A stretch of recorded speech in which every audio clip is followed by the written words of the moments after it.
Welcome back to Minor League Matters. I'm Ken Lammers, and today we're going to talk about, and I swear this is by request, today we're going to talk about the organization of cricket around the world. So, let's get cracking.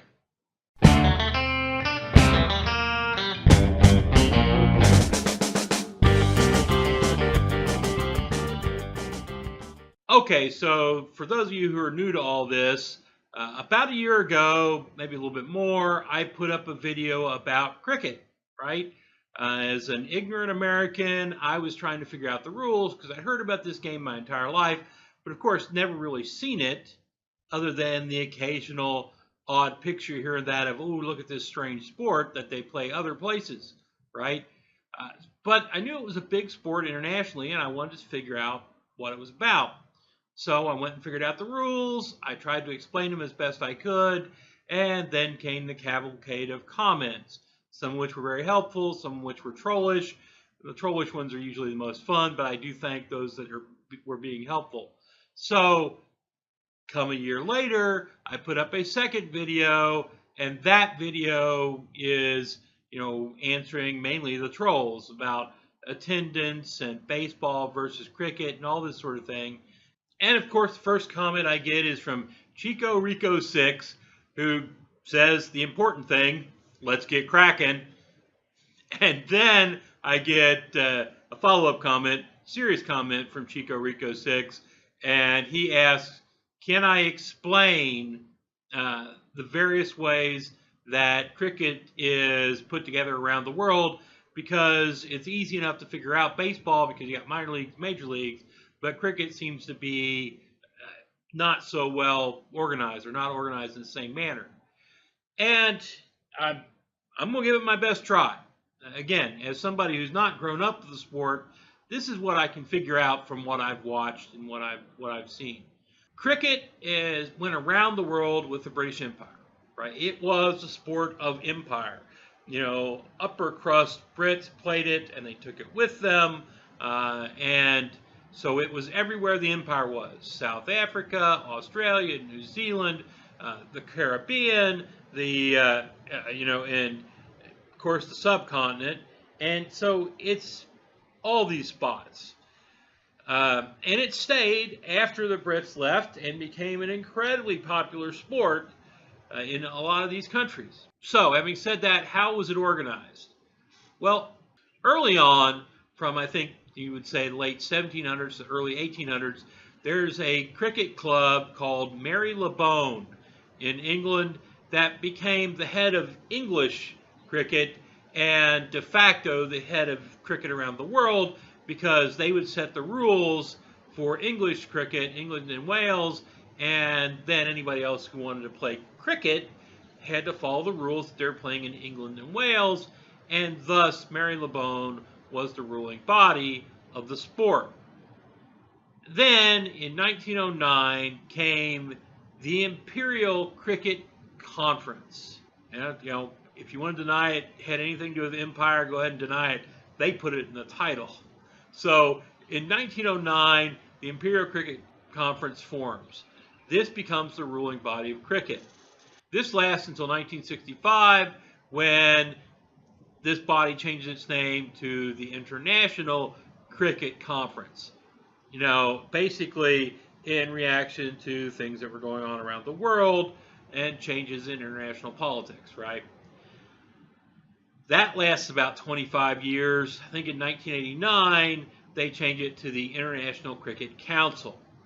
The International Cricket Council basically rules cricket around the world and tries to stomp out any kind of crooked behavior and all that sort of stuff, any kind of, this kind of stuff you see in FIFA. However, interestingly enough, while the ICC, International Cricket Council, controls the game, apparently Marylebone Cricket Club still owns the copyright on the rules. I'm not sure how that plays out exactly. So if anybody knows, let us know below, because I'd really like to know how that works, because I know there have been pretty significant changes. I mean, single day tests has appeared. T20 has appeared, 2020, however you want to call it, has appeared. And, while these apparently are very Indian-driven changes, at least according to all the Indian authors and commentators who've come on board and told me so, obviously the changes were made by the International Cricket Council in England. So those rules have to somehow be changed, and I guess Mary LeBone has to agree to those changes. I don't know for sure. Now let's be clear here. The International Cricket Council does not control all cricket around the entire world. It's not like FIFA, which gets its fingers into everything, every league in the world, right?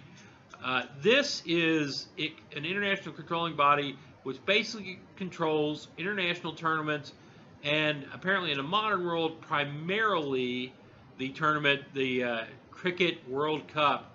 For goodness sake, come up with its own unique name. Glomming on to a name that soccer uses and rugby uses, that kind of makes sense for those both to use the same one because they are offshoots of the same game. You should have your own world championship name. I know what the Super Bowl is, the Lord Stanley's Cup is, and the World Series are. Those are championship series for sports events, right?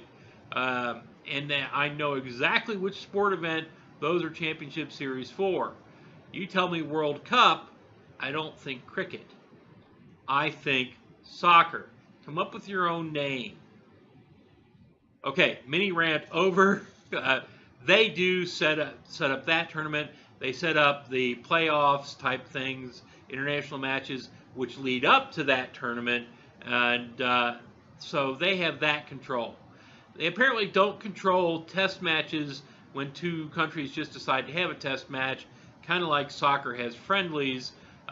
It's the same sort of thing. So if Australia decides to play Pakistan and they just get together and play, whether it's a 5-day test match, a 1-day test match, or even a 2020, doesn't matter. They can just let it go. They don't have to get approval from the ICC. Furthermore, the ICC doesn't control the major leagues in the countries. And the major leagues right now are almost all T20s, because T20 is a limited version of cricket which tends to end within 3 hours. It has started to squeeze out test cricket. I think test cricket was probably already kind of, I won't say it was winding down, but slowing down in that, when you've got jobs and et cetera, a 5-day cricket match just isn't going to fit in all that well. A 1-day, single-day test probably isn't going to fit in all that well either. While a 3-hour game, you can get done from work and go watch a 3-hour game. This has been one of the advantages for baseball forever. So cricket, T20 has become the big deal, and T20 has major leagues. I'm just going to name the top 5, right? By average attendance. So this could be different however you want to, whatever factors you want to work in as to, what they get on television and all sorts of things like that could play in differently. But these are the top 5 in the world as far as recorded attendance. Now, I am iffy on a lot of these attendances, because anytime you give me an average attendance that ends in 000, you guesstimated that average attendance. And I am guesstimates from people whose interest it is to guess high, always kind of problematic. And so we start out with the Indian Premier League, the IPL. It theoretically has 35,000 people coming to each match. Okay, I'm iffy. I gotta admit, I'm very iffy on that. When I see Indian writers and Indian commentators talk about cricket, quite often their statements about attendance and television watching and value of teams is what I'll call aspirational, right? They would really like it to be, X, so they say it's X. And it's really Y. Not quite there. Usually Y is a good number, but because Y might not be the greatest in the world, they say X. And so the next level down is the Big Bash League. That's an average of 30,000 people per game in Australia. Again, I don't like the fact that it's got 000 at the end. Actually, it's got 4 zeros at the end, which tells me it's a guesstimate too. But the fact that it's less than the Indian League kind of leads me to thinking that, well, who guesstimates low? I'm going to say it's probably closer to reality than the Indian one is. Anyway, however you want to work it out, I do know that a couple years ago you could find old news articles from a couple years ago that say, why has the Big Bash League got more attendees than the IPL, and explaining it's by number of games and all that sort of thing. But now it's flipped, and there's a solid lead from India over Australia. Well, there should be, mind you, because India's got a much larger population.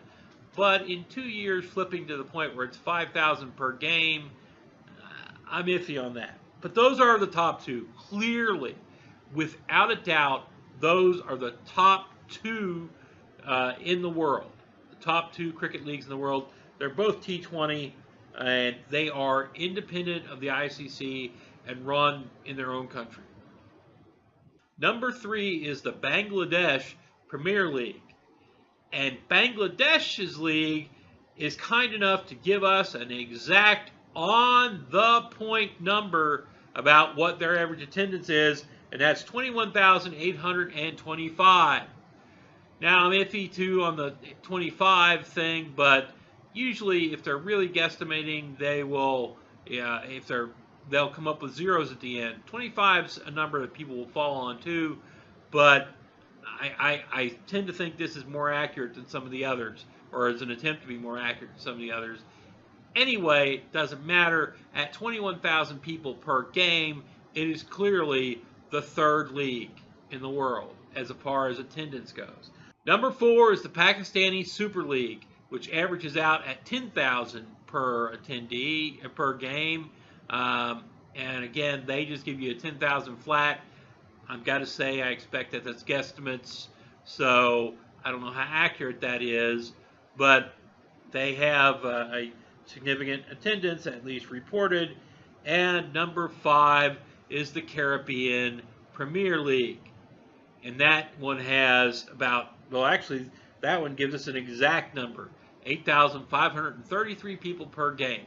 So these leagues are kind of carrying cricket forward, and they are all national leagues run by national cricket boards and that sort of thing, but not really run by the ICC, and they move local fans forward while the ICC concentrates on making it international and having international test matches, whether they're regular test matches or single-day test matches or T20, 2020 cricket matches.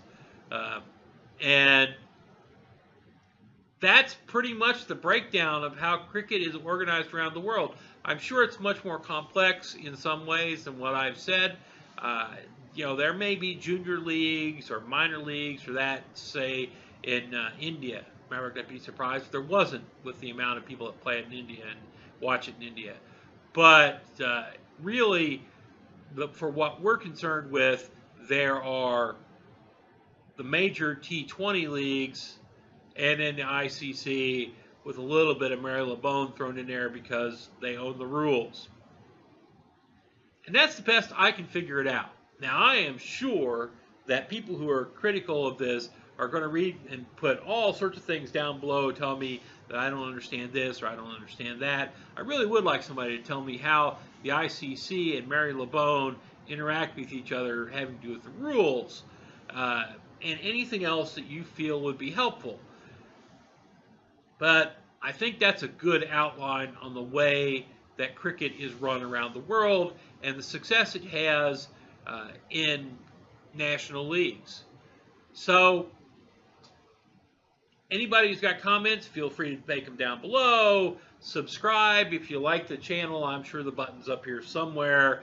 Hit that bell, because if you don't hit the bell, is the bell over there or is it over there? Wherever. Hit the bell, because if you don't hit the bell, apparently just subscribing doesn't get my stuff put in your stream necessarily.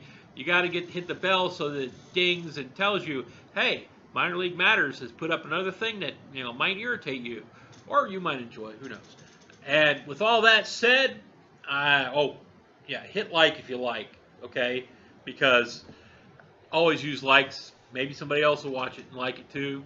And maybe I'll actually get to the point that this hobby might become more profitable than my job. Yeah, I know it's not going to happen, but it's a dream. Anyway, having said all that, one last thing to say. Go watch the minor league sports. Masalama, y'all.